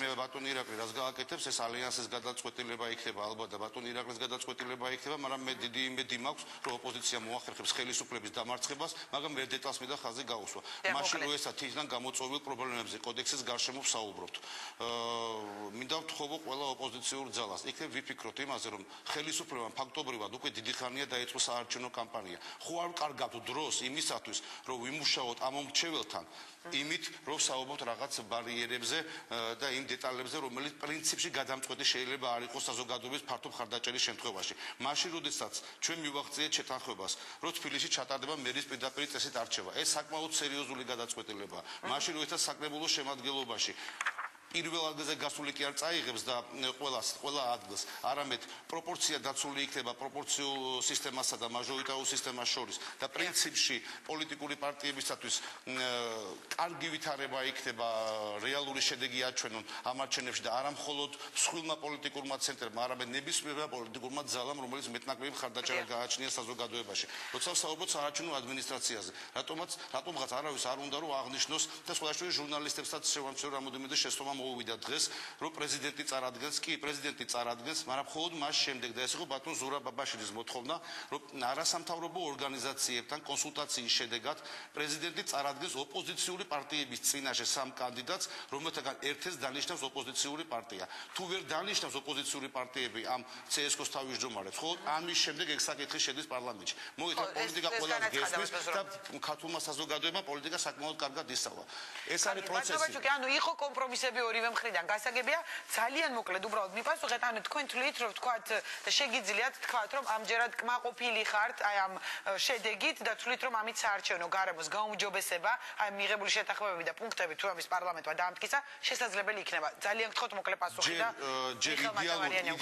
იდეალური სურათისგან ნამდვილად შორს არის ეგ პროცესი და ალბათ სასურველი იქნებოდა რომ პროცესი გაგრძელებულიყო და სწორედ ამ წერილთან ერთად ჩვენ მივმართეთ NDA-ის ოფისის ხელმძღვანელს და მინდა გითხრათ რომ ჩვენი წარმომადგენელი გურამ ჩახვაძე როდესაც იმყოფებოდა ამერიკის შეერთებულ შტატებში ჩვენ სათაო ოფისთანაც ჰქონდა ამ საკითხთან დაკავშირებით საუბარი, რომ ეს ფორმატი აუცილებლად უნდა გაგრძელდეს, იმიტომ რომ ჩვენ ვერ დავასრულეთ მუშაობა იგივე საპარლამენტო სისტემასთან დაკავშირებით, მაგრამ რაც შეეხება ადგილობრივი თვითმმართველობის არჩევნებს, აქ არის ძალიან ბევრი პრინციპული საკითხი მიღებული, გადაწყვეტილი, იყო საფრთხე განულების ამ გადაწყვეტილებებისა, თუ ბატონი მიხეილი ახლა თქვენთან სტუდიაში იმყოფება, არ ვიცი, იმედია აღიარებს იმას, რომ ბოლო განცხადებას ხელისუფლების სამუშაო ჯგუფში სწორედ ის იყო, რომ ის უარს აცხადებს ყველა შეთანხმებაზე, თუ ვერ თანხმდებით ბარიერზე და სწორედ ამიტომ დაუჭირა ეროვნულ დემოკრატიულმა პარტიამ და არა მხოლოდ ეროვნულ დემოკრატიულმა პარტიამ.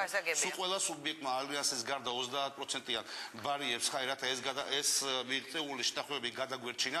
დღესდღეობით ეს საკანონმდებლო ინიციატივით შესულია პარლამენტში და მე იმედი მაქვს ხელისუფლება არ გაიმეორებს და არ იქნება ისეთივე თავხედი, როგორც წინა საპარლამენტო არჩევნების წინ და არ დაუჭერს ხარს იმ ვარიანტს, რომელიც მას სურს, არამედ შეთანხმებული ვარიანტი. პარლამენტის ვიცე-სპიკერია ბატონი მიხეილ მაჭავარიანი, აქ ბატონო ბაჩუკი და მას ვკითხავთ, აპირებს თუ არა. ალბათ ბატონი მიხეილს ახსოვს მაშინ ოპოზიციასთან, ალბათ ოპოზიციის მოუქნელობისა და სწორედ უმრავლესობის ისეთი ძალიან თავხედური ნაბიჯის შედეგად შეთანხმებული ვარიანტი 150-ზე მაშინ პარლამენტში იქცა 75-75-ად. სწორედ ესეთი მაგალითები რო გვაქვს. გავახსენეთ ბატონ მიხეილს და ვკითხავთ ბატონ ბაჩუკი. ძალიან დიდი მადლობა რომ მონაწილეობდით გადაცემაში. ეროვნულ დემოკრატიული პარტიის ლიდერი ბაჩუკი კარდავა და გადმოვინაცვლებს სტუდიაში ვიცე-სპიკერი მიხეილ მაჭავარიანია ჩვენი ბოლო სტუმარი. ვისმენთ ოპოზიციის პრეტენზიებს ბატონ მიხეილ და ამიტომ პირველ რიგში მოდით ამ კითხვით დავიწყებ. ერთი რომ მიიღებს თუ არა საარჩევნო კოდექს პარლამენტი ამ შეთანხმებულ ვარიანტზე, რომელზეც როგორც ოპოზიციის წარმომადგენელი ამბობდა უარს აცხადებდა ბარიერზე ვერ შეთანხმების შემთხვევაში ხელისუფლება სხვა პუნქტებზე და შესაძლოა იყო საერთოდ განულება მომხდარიყო შეთანხმებების. უკვე დაახლოებით ერთი კვირაა, ცოტა მეტია, ჩვენ საუბრობთ თემებზე, რომლებიც ალბათ საზოგადოების რაღაც ნაწილს ძალიან აინტერესებს და სამწუხაროდ ძალიან დაგვავიწყდა თემები, რომელიც ყველაზე მნიშვნელოვანია, ეს არის ამ ქვეყანაში უმუშევრობის თემა, ამ ქვეყანაში უსაფრთხოების თემა, სოციალური საკითხების მოგვარება. ძალიან მნიშვნელოვანია ეს დეტალები, რაზეც ახლა საუბრობენ. ხო, თუმცა საარჩევნო გარემო მაინც საინტერესოა. მაგრამ ჩვენი თანამოქალაქეებისთვის ყველაზე მნიშვნელოვანი საკითხები არის, როგორ ართმევს ხელისუფლება თავს პრობლემებს, უმუშევრობასთან ბრძოლას, სოციალური საკითხების მოგვარებას, პენსიების ზრდას, უსაფრთხოების პრობლემების მოგვარებას და რა თქმა უნდა, ამისი ერთ-ერთი მთავარი მექანიზმი არის საარჩევნო გარემო. რა გააკეთა, მოდით ახლა ხელისუფლებამ საარჩევნო გარემოსთან დაკავშირებით. რაც შეეხება რას გააკეთებდა, რომ ის დარჩენილი იყო მარტო. ყველა ხელისუფლება მარტო რომ დარჩება, მოქმედებს თავის გეგმით.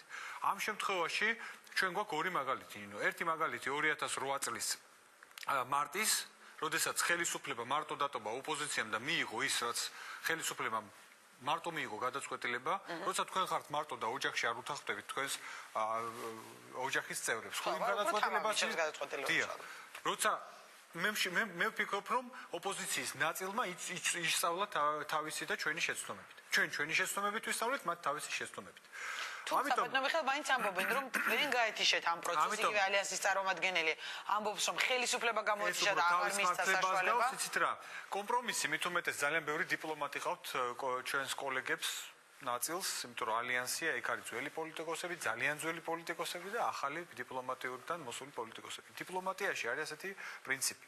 როცა 10 საკითხიდან 7 თანახმახარ, ან 8-ზე მიდიხარ, ის ორ საკითხთან დაკავშირებით უფრო უნდა შენწახვიდე კომპრომისი. ეხლა ნიენ მოდი ჩამოვთვალოთ რა კომპრომისზე წავიდა ხელისუფლება. მანამდე მინდა გითხრათ, რომ მანამ ეს მოლაპარაკებები მიდიოდა, იყო არაფორმალური შეხვედრები, ხო? ეს ყველა პოლიტიკურ პარტიას აქვს და ზოგი აფიშირებული, ზოგი არაფიშირებული, არც ერთ დოკუმენტში, რომელიც ჩვენ მივიღეთ ამ ალიანსისგან არ ყოფილა საუბარი საარჩევნო ბარიერზე. რა არის ახლა მოდი ბარიერი? 50%-იან ბარიერს. რა თქმა უნდა, რა არის ახლა ეს ბარიერი? თუ ჩვენი კოლეგები დარწმუნებული არიან, რომ ისინი არიან თბილისში ყველაზე უფრო პოპულარულები და რატომაც იყო შეთავაზებული ეს იდეა თავის დროზე, გიგი უგულავამ თქვა ეს თქვენს ეთერში და შემდეგ პრეზიდენტ სააკაშვილმა განაცხადა ეს საქართველოს პარლამენტში, რომ ისინი თუ დარწმუნებულები არიან, რომ თბილისში არიან პოპულარულები, არიან პირველ ადგილზე გამსვლელები. ხო, ამაში ხო ეჭვი არ უნდა გეპარებოდეს და მით უმეტეს დაადასტუროს. ისინი ელიან თავის კანდიდატს გამარჯვებას. რაზე ვლაპარაკობთ?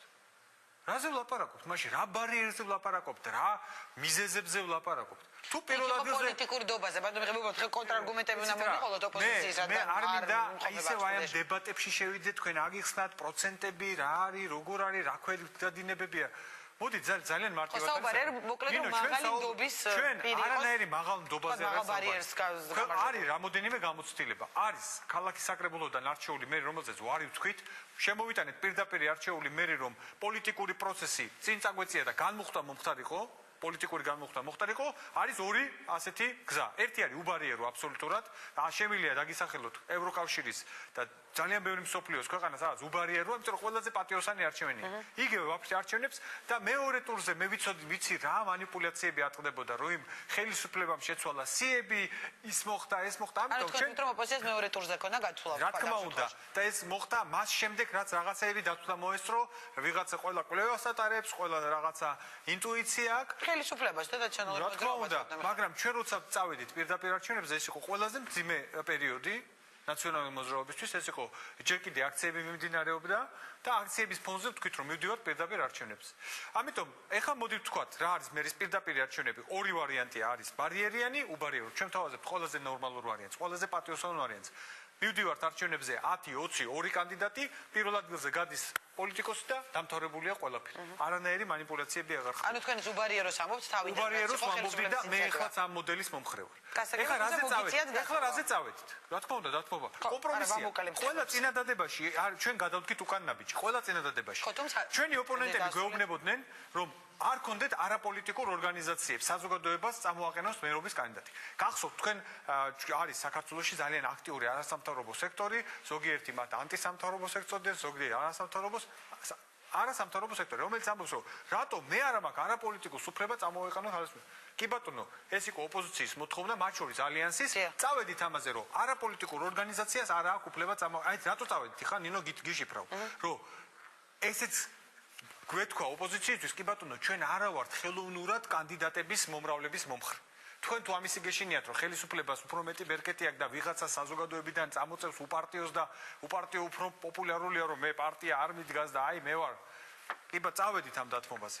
ეხლა შემდეგი ყველაზე მნიშვნელოვანი საკითხი. ეს არის საკრებულო 25-25 წელი უფრო მოკლედ რო ჩამოთვალოთ ეს პუნქტები. მოკლედაც ჩამოთვალეთ. ნინო, თუ თბილისელები ირჩევენ პირდაპირ მერს, რატო არ აქვს უფლება ვარკეთილს, ვაზისუბანს, ჩუღურეთს, დაწმინდას, გლდანს, ნაძალადევს, ლოტკინს აირჩიოს თავისი მაჟორიტარი და აი ეს იყო თბილისის საკრებულო. წავედით ჩვენ დათმობაზე, რომ კი ბატონო, კოლეგები ამბობდნენ, რომ უნდა იყოს პროპორციული სია, იმიტომ რომ კი ბატონო, გასაგებია ხა ის ბრძოლა საკონკრეტულად უნდა იყოს პროპორცია, თანაბარი, წავედით ამ პროპორციულ დათმობაზე. გადავდგით უკან ნაბიჯები. CSKO-ს თავმჯდომარესთან დაკავშირებით. ისევე როგორც ეს ბატონმა ბაჩუკიმაც განმარტა, მოდაღარდა სამ კანდიდატი. მნიშვნელოვანია, აქამდე იყო საუბარი, რომ აი ისე ირჩევენ თავმჯდომარეს ჩვენ, აბატონო, ბურთი არ მოდედანი. იქ, სადაც საუბნო კომისიებია, სადაც არჩევნები ტარდება, მივეცით ჩვენ კანდიდატურა, ჩვენ მივეცით აბსოლუტურად რომ მდივანი, რომლის გარეშეც ნინო. ხო, აი ამაზე მითხრა მე. ხო, ალიანსი ამბობს, რომ ამაზე შეთანხმება ვერ შედგა. ისინი თხოვდნენ ჭადრაკულის სისტემით, თქვა თავმჯდომარეს და მდივანს. ახლა ეს პუნქტები ალბათ დეტალები მარტო არ არის საინტერესო მაყურებელს, მაგრამ ვილაპარაკოთ. შეიძლება ზოგიერთი მეტნაკლებად არჩევნებში, ზოგიერთი უკეთესად, ზოგიერთი ნაკლებად. რა არის საარჩევნო კომისიის მდივანი? აი მდივნის გარეშე ნინო რა. საუბნო კომისიიდან ქაღალდის მოძრაობა, ვერც ერთი დოკუმენტი, ვერც სია, ბიულეტენი, ანუ რაზეც ყველაზე მეტად იყო რომ манипуляციები ხდება. კი ბატონო, მივეცით, აბატონო, თქვენ ჩაიბარეთ. ანუ დივანი იქნება ოპოზიციის კანდიდატი, ხო? ციხის გასაღები ჩაიბარეთ, მივეცით. ჩაიბარეთ და თქვენ ეს ისე ართვლიან, მაგრამ კარგით, ეს თქვენი პოზიცია არ ართვლიან, იმიტომ რომ აბა რასიტყვიან, მე ამასინათ მქონდა დებატები ერთ-ერთ მაწამოადგენლთან და ვკითხე რომ თქვენ რაზე საუბრობთ? პირველ ადგილზე გადიხართ არჩევნებზე. აი, ბატონმა ზურაბას თქვა რომ ჩვენ პირველ ადგილზე. აბა რაზე ვსაუბრობთ? ესე იგი მოუგიათ არჩევნები და თუ ეს პრობლემა არ არის პირველი ადგილის, მაშინ დანარჩენ ყველა საკითხთან დაკავშირებით ჩვენ აბსოლუტურად ყველა შეთანხმებაზე წავიდეთ და ყველაზე მთავარი ნინო, ალბათ გახსოვს რა რეები არის ხოლმე ატეხილი სიებთან დაკავშირებით. ჩვენ რამოდენიმე ვარიანტს თავაზობდით და სხვათა შორის აი ეს მნიშვნელოვანია რა. აი ამ ორ თვეში კი არ მომხდარა ეს შეთანხმებები. აი რაზეც ახლა ჩვენ ვსაუბრობთ. ეს ყველაფერი დაიწყო იანვრის თვიდან. ამ იანვრის თვის განმავლობაში მიდიოდა რაღაც პროცესი. ჩვენ სექტემბრის თვეში იზოლებული გავხდით, რომ რაღაცა უკან დაგვეხია, რომ უფრო მეტი კონსენსუსი ყოფილიყო. უფრო მეტი კონსენსუსი ყოფილიყო და სიებთანაც დაკავშირებით ჩვენ ვთავაზობთ, რომ ვერ მოხერხდა შეთანხმება, გამოიყოფა თანხა, გადაამოწმონეს სიები, რომ არ იყოს რომ არის სულები. რა თქმა უნდა. ამას ორი მოდელი იყო. ერთი რომ ჩვენ თავაზობდით შექმენით ჯგუფი და ჩამოიარეთ და შეამოწმეთ, აღრისხეთ, პლუს თავაზობდით რომ შინაგან საქმეთა სამინისტრო მისცემს მათ ბოლო წლის განმავლობაში რაც არის კომპიუტერული ბაზა, ვინც გასულია საქართველოსთან და უკან არ შემოსულა, მეორე ვარიანტი იყო, რასაც ალიანსი გვთავაზობდა, რომ მოდით წინასწარი რეგისტრაცია გავაკეთოთ, ანუ ნინო შუბლაძე თუ მივა და გარეგისტრირება როგორც ამორჩეველი, კონდეს უფლება. მე ამას უყურებ როგორც საფრთხეს. იმიტომ რომ თუ ოპოზიციური პარტიების ნაწილს გადაწყვეტილი ბოიკოტი არჩევნების და ასეთები არსებობენ, ნინო. კი, ლეიბორისტები მოუწოდებენ სხვა პარტიებს, რომ არა მარტო ლეიბორისტები. მინიმუმ გაატარებენ 1500 კაცს არ გაატარებენ რეგისტრაციაში, დადგება მე რიგების საარჩევნო უბნებთან მიტყვენ. არ გვაძლევს სააკაშვილი იცის რომ მე ვარ მესიმ წინააღმდეგი და არ გვაძლევს საშუალებას რომ მივცე ხმა ჩემს საყვარელ პარტიას და ეს იქნება ისეთი რა, საკმაოდ არჩევნების დღეს ამას ვეღარ გაშიფრო. ამიტომ ბატონო მიხეილ, რაც შეეხება ძალიან მოკლედ ხარით რა და ძალიან მოკლედ გეუბნებით. გამოიწურა ჩვენ გზად ვიყავით და ვართ კომპრომისისთვის. დროც საკმაოდ ცირია, იმიტომ რომ ჩვენ დავპირდით საერთაშორისო თანამეგობრობას, რომ არჩევნებამდე ერთი წლით ადრე მივიღებდით კოდექსს, ყველა ვადა უკვე იყო აბსოლუტურად ამოწურული, ამიტომ ჩვენ მივიღეთ გადაწყვეტილება. ან რაც ჩვენი შეთავაზებული ვარიანტებია, თავისი იყო ბოლო ვადა, ხო? არის კიდეც. თავისი კომპრომისებით მოდიან პოლიტიკური ორგანიზაციები და პოლიტიკურ პროცესში ვიდიოთ, ან ჩვენ ვიღებთ ჩვენს ვარიანტს, რომელიც ბევრად უფრო ჩვენი საზრით ნორმალურია. თუმცა უბარიერო რა არის მოუწონელი? აი ვინმე დამიჯდეს და მითხეს რა არ მოწონს უბარიერო არჩევნებში. არ ვიცი, ეს თქვენ ოპონენტი დავსვათ და თქვენ გითხეთ. ხო, ვერ გავიგეთ. ბატონო მიხეილ, ხო, მაგრამ ისეთი ამ ფონზე მე მაინც ვეკითხო და ეს იქნება. მე ორჯერ გავიმარჯვე მაჟორიტარული არჩევნები. მე რო ყოფილიყავი იქ რაღაცების მან დამეთვალა რომ მე ახლა მეორე ტურში უნდა გავიდე, მე ვიღაცას შევეკრა, მე. ხო, ბატონო მიხეილ, მაგრამ ვიცი მე გამახსენდა იგივე ოპოზიცია ამბობდა, ვთქვა რომ 30%-იც კი იყო საუბარი და არა უბარიეროზე, რომ ეს ნიშნავს რომ ამ მომრჩეველთა 30% თუ აძლევს თქვა და 20, ეს იგი 70% არ უჭერს მას მხარს, რომ ეს არ არის ვთქვა დობით აღჭურვილი მერი და არჩეული. ნინო, ამასთან არსებობს არგუმენტებს გეუბნებით ოპოზიცია ეს გამოცდილება რა. ჩვენ ხო საქართველოში არ უნდა მოვიგონოთ ის ველოსიპედი, რომელიც დიდი ხანია უკვე მოგონილი. არის აპრობირებული სისტემა, ამაზე ვსაუბრობთ. ერთ-ერთი ეს არის ძალიან მარტივი. მოდის ადამიანი არჩევნებზე, პირველ ადგილზე გადის, ხდება უაპელაციოდ მერი. ეს ერთი ვარიანტია თორე ხო არის სხვა ბარიერებიც რომ რაღაც ქვეყნებში მაგალითად არის ისევე როგორც საკრებულოდან არჩეული, მაგრამ ჩვენ ვთავაზობთ რომ საქართველოში მეგრე მუდმივად სულ საკამათო ხდება პროცენტები, იქ ეს ეწოლა მოხდა, იქ ეს მოხდა, ეს მოხდა, ეს გავაუქმოთ, ის გავაუქმოთ, ამიტომ მეორე ტურს ყოველთვის აქვს შეიძლება არასოდეს მეორე ტურზე ნინო უმაზე მეტი ამორჩეველი არ მოდის მის პირველ ტურზე. არც ერთი ქვეყნის მაგალითი არ არის ესეთი, არც ერთის პირველ მეორე ტური გამორჩება ყოველთვის პასიურობით და მეორე ტური არის ყოველთვის ნეგატიური არჩევა. თუმცა ამაზე ოპოზიცია სულ ამბობს და თქვენი ოპონენტები რომ ხელისუფლებას მეორე ტურის ეშინიაო. ძალიან ხშირად ისმის ხოლმე, იმიტომ რომ თქვენ ღია დეკლარირებას აკეთებთ ყოველთვის. მართველი გუნდის წარმომადგენლები რომ მეორე ტური არ არის თქვენთვის სასურველი ვარიანტი. რატომ უნდა დავჭირდეს მეორე ტური? როცა მიდიხარ არჩევნებზე, შენ ხო უნდა იყო მზად გამარჯვებისთვის. თუ მზად ხარ გამარჯვებისთვის, რაზე ვსაუბრობ? გასაგებია, მიდი და გამარჯვე. როცა მიდიხარ და თამაშობ ფეხბურთს, ეხლა ფეხბურთზე იყო თქვენი გადაცემა. რა, იქ რა, იმაშები, რომ წააგო პირველი 90 წუთი, მაინც იმედი გაქვს, რომ საჯი დაგინიშნავს დამატებით დროს. კარგით, მაგრამ მოკლედ ოპოზიცია ალბათ მე დათმობებს ითხოვს ხოლმე, რომ ისინი სულ ამბობენ და ბუნებრივია რომ ხელისუფლებას აქვს უფრო მეტი ფინანსური რესურსი. ჩვენ წავედით დიდ დათმობებში. იმიტომ რომ დროზე დაგვემთავრებია ეს თემა და ოპოზიციასთან ერთად გადაგვეწყვეტა ის ამოცანები, რაც ეხლა აწუხებს ჩვენთან ამოქალაქეებს. უმუშევრობა, სოციალური საკითხები და ჩვენ თავაზობთ ამ საკითხებში ჩვენთან ერთად მუშაობას. მარტო ის კი არა რომ საარჩევნო კოდექსი არ მოგწონს და მირბიხარ აქეთ. მისმის, მაგრამ მაინც ბოლო მინდა უბრალოდ მითხრათ, ანუ რამდენად სამართლიანი იქნება საარჩევნო პროცესი. დებს თუ არა ხელისუფლება იმის პირობას იმ ფონზე, რასაც ეხლა ვამბობდი, რომ მეტი ფინანსური საშუალებები აქვს, თქვა სახელმწიფო ბერკეტი არსებობს და ასე შემდეგ და არის ესეთი მოლოდინი, იგივე ხელისუფლება ამბობდა, რომ ეს იქნება ტესტი, ერთგვარი, თქვა საარჩევნო თვალსაზრისით, ხო, პირდაპირ წესით მერის არჩევნები და იმ ფონზე, როდესაც საპროტესტო განწყობები, თქვა, დედაქალაქში უფრო მეტი იყო, დებს თუ არა ხელისუფლება იმის პირობას, რომ ეს იქნება, თქვა, სამართლიანი და ამ შეთანხმებებზე პარლამენტი უხრის კენს, როგორც ვიცით, სპიკერი რასმეთქონდა ახლა მე ანალიზ გაგიკეთებთ, მოკლედ თქვენ რო გიყვართ ისე ძალიან მოკლედ ცოტა დრო ძალიან. არ შეიძლება ერთი გადაცემა იყოს, სადაც არ მეტყვით ამ სიტყვას მოკლედ. ეს ყველას ვეუბნებ, მაგრამ მიხოთ დრო არასოდეს არ ყოფნის, არც ერთ დრო საერთოდ ცოტაა ცხოვრებაში, მაგრამ ხო, რა თქმა უნდა. ეხლა რაზეა საუბარი? პირველი საარჩევნო პროცესი მიუხედავად იმისა, რომ საპარლამენტში გადაწყვეტილების მიღების პრობლემა არ არის, ჩვენ განწყობილი ვართ კომპრომისისთვის. ჩვენ განწყობილი ვართ კიდე მეტი კომპრომისისთვის, იმიტომ რომ ერთხელ და სამუდამოდ გაჩნდეს პრეცედენტი, როცა დამარცხებული პარტია დაურეკავს და მიულოცავს გამარჯვებულ პარტიას. ამიტომ ჩვენ ამ პრეცედენტისთვის დათავართ და ყველაფერს ვაკეთებთ იმისთვის, რომ აი ეს გარემო შევქმნათ. ეგრეთ წოდებული ადმინისტრაციული რესურსი, სიები, საუბნო კომისიები, აი მე ხო გეუბნებით, აი მეციხოვნეების გასაღები გადავეცით. გასაგები აღარ გავყვეთ ამას თქვენი დათმობები და კომპრომისები მოვისმენთ. ჩვენ ზათავართ რომ ამ პრობლემები, ეს პროცედურული საკითხები დროზე დავამთავროთ და გადავიდეთ გლობალურ საკითხებზე. ამიტომ არის პოლიტიკური ნება, ჩვენ მიგვაჩნია, რომ ეს არჩევნები ძალიან მნიშვნელოვანი არჩევნებია თბილისის ელებისთვისაც და მე ვფიქრობ, რომ ყველა რესურსი არსებობს, რომ ეს არჩევნები, ადგილობრივი არჩევნები განსაკუთრებით თბილისში, იმიტომ რომ ჩემდა სამწუხაროდ და თქვენი ყავით ვიცი რამდენი იყო პირდაპირ წესით არჩევის ეხლა ხო, არა ვარ გადასარები, მაგრამ მიაქციეთ ყურადღება, ვსაუბრობთ მარტო თბილისში, კაცო.